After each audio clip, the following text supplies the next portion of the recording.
ಆವಾಗ BJP ಸರ್ಕಾರ 40% ಸರ್ಕಾರ ಅಂತ ಏನು ಹೇಳಿಕೊಂಡು ತಿರುಗಾಡ್ತಿದ್ರು.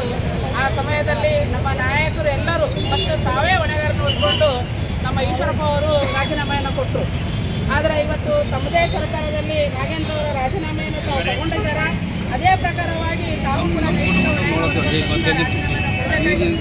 ಆದರೆ ರಾಜೀನಾಮೆ ಏನು ಬಂಡು ಧೈರ್ಯದಿಂದ ಏನು ಇವತ್ತು ಉಳ್ಕೊಂಡು ಮತ್ತು ಮೇಲ್ಮನವಿಗೆ ಹೋಗ್ತೀನಿ ಅಂತಕ್ಕಂಥದ್ದನ್ನು ಏನು ಅವರು ಮಂಡ್ಯ ಧೈರ್ಯವನ್ನು ಪ್ರದರ್ಶನ ಮಾಡ್ತಿದ್ದಾರೆ, ಅದು ನಾಗರಿಕ ಸಮಾಜಕ್ಕೆ ಅವಮಾನ ಮಾಡಿದಂಗೆ ಆಗ್ತದೆ, ಒಂದು ನ್ಯಾಯಾಲಯಕ್ಕೆ ಕೂಡ ಅವಮಾನ ಮಾಡಿದಂಗೆ ಆಗ್ತದೆ ಅಂತ ಈ ಸಂದರ್ಭದಲ್ಲಿ ಹೇಳಕ್ಕೆ ಇಷ್ಟಪಡ್ತೀನಿ.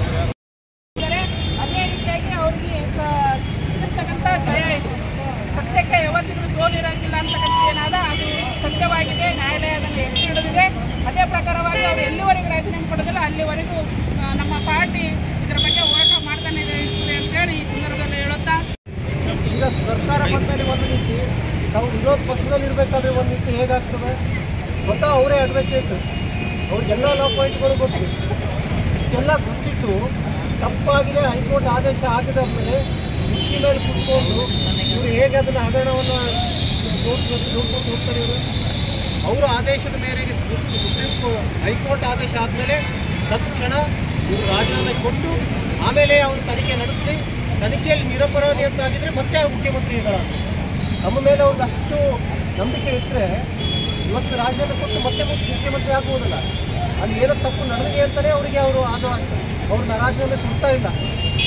ಇಷ್ಟೆಲ್ಲ ಆದ್ರೂ ಬೇರೆಯವ್ರಿಗೆ ಅವ್ರಿಗೆ ಏನೇನು ಮಾತುಗಳನ್ನು ಹೇಳಿದ್ದಾರೆ ಅವರು ತಮ್ಮ ವಿರೋಧ ಪಕ್ಷದಲ್ಲಿದ್ದಾಗ ಅದೇ ಅವ್ರಿಗೂ ಅನ್ವಯಿಸುತ್ತೆ ಅನ್ನೋದಂತೂ ಗೊತ್ತಾಗ್ತಾ ಇಲ್ಲ. ಅವರು ಹೆಚ್ಚಿಗೆ ಸರ್ಕಾರ ಕಟ್ಕೊಂಡು ಇದ್ದಾರೆ, ಅವರೆಲ್ಲ ಏನೇನು ಮಾತಾಡಿದ್ರು. ಈಗ ಯಡಿಯೂರಪ್ಪನ ವಿರುದ್ಧ ಮಾತಾಡಿದ್ರಿ, ಮೊನ್ನೆ ಬೊಮ್ಮಾಯಿಯವ್ರ ವಿರುದ್ಧ ಮಾತಾಡಿದ್ರಿ. 40% ಸರ್ಕಾರ ಅಂತ ಹೇಳಿದ್ರು. ಸರ್ಕಾರದಲ್ಲಿ ನಡೀತಾ ಇದೆ. ನಾವು ಅಹಿಂದ ಪರ, ನಾವು ಹಿಂದೂ ಪರ, ನಾವು ಅಲ್ಪಸಂಖ್ಯಾತರ ಪರ ಅಂತ ಹೇಳಿದ್ರಿ.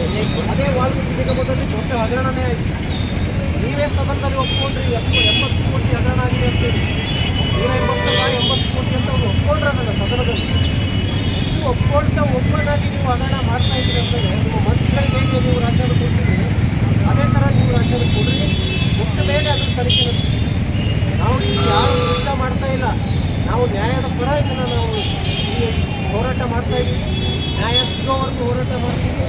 ನಮ್ಮ ಸರ್ಕಾರದಲ್ಲಿ ಒಂದೇ ಆದೇಶ ಏನಂದರೆ ತಕ್ಷಣ ಇದ್ರ ಮೇಲೆ ತನಿಖೆ ಆಗಬೇಕು. ಸಿದ್ದರಾಮಯ್ಯನವರು ತಕ್ಷಣ ಇದನ್ನು ರಾಜೀನಾಮೆ ಕೊಡಬೇಕಂತ ಹೇಳಿ ಇಲ್ಲಿವರೆಗೂ ನೀವೆಲ್ಲ ಹೋರಾಟಕ್ಕೆ ನಾವು ಸ್ಪಂದನೆ ಕೊಟ್ಟಿದ್ದಕ್ಕೆಲ್ಲ ಕಾರ್ಯಕರ್ತರಿಗೆ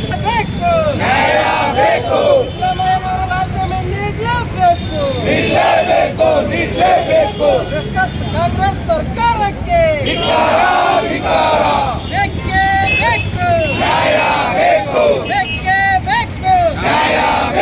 ಸಂವಿಧಾನ ವಿರೋಧಿ ಸಿದ್ದರಾಮಯ್ಯ ಸರ್ಕಾರಕ್ಕೆ, ಸಂವಿಧಾನ ವಿರೋಧಿ ಸಿದ್ದರಾಮಯ್ಯ ಸರ್ಕಾರಕ್ಕೆ ಗಂಭೀರ ಆರೋಪ ಇದೆ. ಅವರು ರಾಜೀನಾಮೆ ಕೊಟ್ಟ ಮೇಲೆ ಆಮೇಲೆ ತನಿಖೆ ನಡೀಬೇಕು. ಕುರ್ಚಿ ಮೇಲೆ ಕೂತ್ಕೊಂಡು ಹೆಂಗೆ ತನಿಖೆ ನಡೀತದೆ ಅಂತ ಅವರೇ ಹೇಳ್ತಾರೆ. ಈಗ ಅವ್ರದ್ದು ಸರ್ಕಾರ ಇದೆ, ಅವರು ಮುಖ್ಯಮಂತ್ರಿ ಇದ್ದಾಗ ಅವ್ರ ಮೇಲೆ ಆರೋಪ ಇದೆ. ಅವರು ತಮ್ಮ ಮೇಲೆ ಅಷ್ಟು ನಂಬಿಕೆ ಇತ್ತಂದರೆ ರಾಜೀನಾಮೆ ಕೊಟ್ಟು ತನಿಖೆಗೆ ಒಳಗಾಕಿ ತನಿಖೆ ಎಲ್ಲ ಕರೆಕ್ಟ್ ಆಯಿತು, ಅವ್ರು ಸರಿ ಹೋಗ್ತಿತ್ತು ಅಂತಂದರೆ ಅವ್ರು ಮತ್ತೆ ಮುಖ್ಯಮಂತ್ರಿಗಳಾಗ್ತಾರೆ. ಅವರು ಪದೇ ಪದೇ ಹೇಳ್ತಾರೆ ನಾನು ಹಿಂದುಳಿದ ವರ್ಗದ ಇದರಿಂದ ಇವರು ನಮ್ಮ ವಿರುದ್ಧ ಮಾಡ್ತಾ ಇದ್ದಾರೆ ಅಂತ. ನಮ್ಮ ಈ ಹೋರಾಟ ಯಾವುದೋ ಒಬ್ಬ ಪರ್ಸನ್ ಒಬ್ಬ ವ್ಯಕ್ತಿ ವಿರುದ್ಧ ಅಲ್ಲ, ಇದು ನ್ಯಾಯದ ಪರ ಇದೆ. ಕೂಡ ಹಗರಣದಲ್ಲಿ ಏನಾಗಿದೆ ಸರಿಯಾಗಿ ತನಿಖೆ ಆಗಬೇಕು. ತಪ್ಪಿಸಿದಷ್ಟು ಜೈಲಿಗೆ ಹೋಗಬೇಕು.